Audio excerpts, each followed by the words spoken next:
बहराम मोहम्मद सादिक खोसो की खबर मूजिब बहराम में अवामी इत्तेहाद के chairman Abdul Karim Khoso press conference कंदे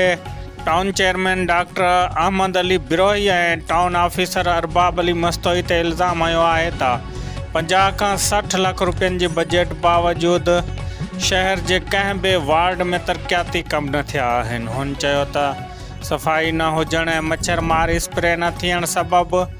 मलेरिया वधी वई आहे ऐं जानवर पाण बीमार आहिनि। हुन वसवारनि खां मुतालबो कयो त मामले की जांच करे शहर में तरक्याती कम ऐं सफ़ाई जो बंदोबस्त कयो वञे।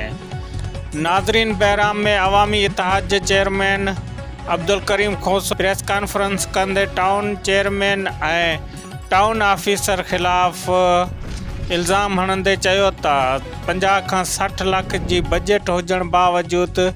शहर में को भी तरक्याती कम न थियो आहे।